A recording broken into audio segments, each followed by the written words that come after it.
So today I'm going to be talking about the Lady of the Lake for my folklore project. Um, it's a local folklore, about 10 minutes from where I grew up.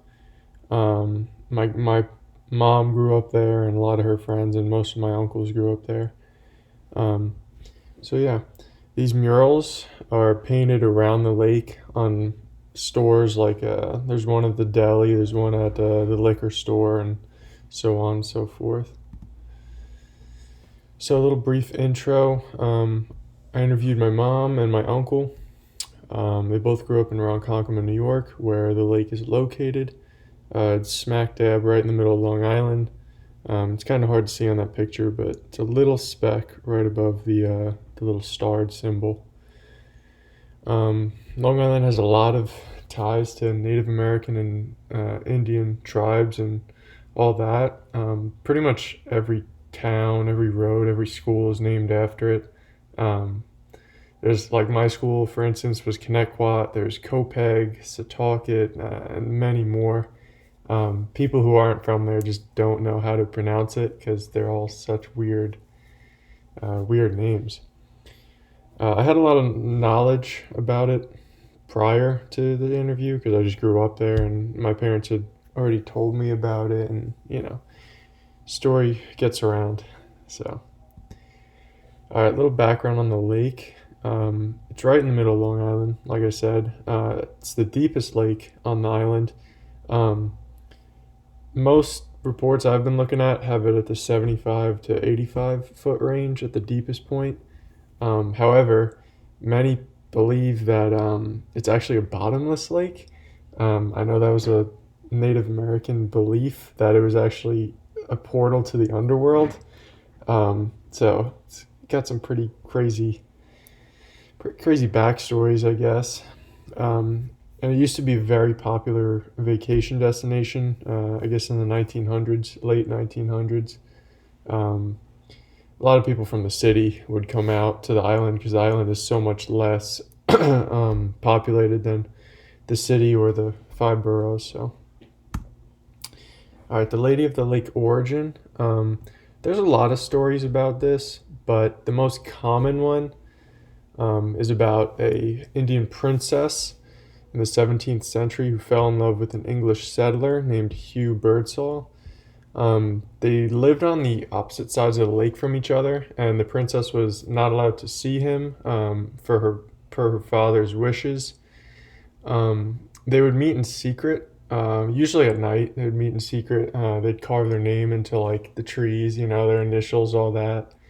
Um, but after years and years of her not being able to see him, or have to keep it a secret, really, she got so sad one night that she rode out to the middle of the lake and killed herself. She stabbed herself and then she fell into the lake.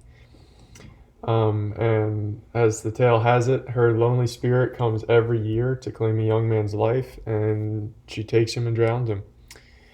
So, another fact, local historians and police claim that every year for about the last 200 years, there's been a drowning in the lake, and almost everyone is male. I forget what the percentage was. I should have put it on here, but it was like 95 plus percent. So this is the interview with my mom. My mom is on the right, and that's my aunt on the left. That's actually taken at the lake. There's like a little beach all around the lake. So while conducting the interviews with them, got a lot of personal stories, just some more background information as well. Um, every year growing up, they would hear of it. The once someone drowned, it spread like wildfire around the whole area. Um, so it was a common thing, and she would tell me that like it would just happen. People would talk about it for a week, and then it would go away, and then the next year the same thing would happen. So it was so often that it almost got pushed in the background. Um, People who would go like fishing or kayaking would disappear, and they would never find the bodies. There's multiple stories of them just finding the boat or finding the kayak, like the fishing poles, everything but the body, which is really creepy to me. Um, and my mom and her friends never swam in the lake because they were always freaked out. Like they'd go up to, I don't know, maybe their shoulders, but they would never go deeper than that, nowhere that they couldn't stand. And they only went when there was lifeguards there. So yeah, that's my mom's side of the story. And then this is the interview from my uncle. So interviewing my uncle, he was definitely a little more like sketched out by the whole thing because he was a young man and she always took young men. She never took women or young girls.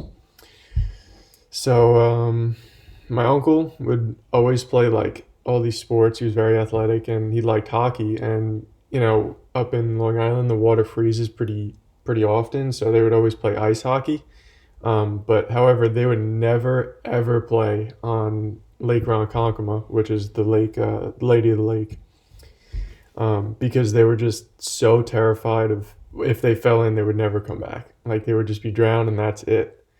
He also told me a couple stories about how people would go out on boats and like suddenly just have like engine problems while they're nearing the middle of the lake. They would People would just freak out and start screaming for help, and then obviously I guess other people would go rescue them, but it was pretty common. And today motorboats aren't allowed. I'm guessing just because they want to keep it a little quiet, little lake, and people do swim in there. But that's a little freaky to me. And they knew no matter what the circumstance was, just to never go in the lake. They didn't mess with it at all. So this is about the deaths of the lake. Excuse me. Bodies that were people who died in the lake or supposedly died in the lake. Their bodies were rarely found, and when they were found in the Great South Bay or the Long Island Sound. So the Sound is on the north shore of Long Island. The Bay is on the south shore. Um, However, the lake doesn't have any like streams or rivers or anything funneling to it that people know of. So I guess way deep underground there are, water tunnels that drain out into the Sound or the Bay. And that's where they found a couple of the people. So it's just weird to me they'd never find them floating in the lake or anything like that. And on the right is a post in the New York Times called "The Return of the Lady of the Lake." This is recent. I think it's 2018. The past couple of years, there's been a man actually carving Native American and Indian faces and stuff like that into a giant tree. And yeah, I think it's probably almost done because before I moved down here, it was nearing finishing. Definitely the top half, so it's been a while, but yeah, so it's really cool. They reviving it. Obviously, you could see him holding the bird. I'm assuming it's a crow, but yeah, so that's pretty much it.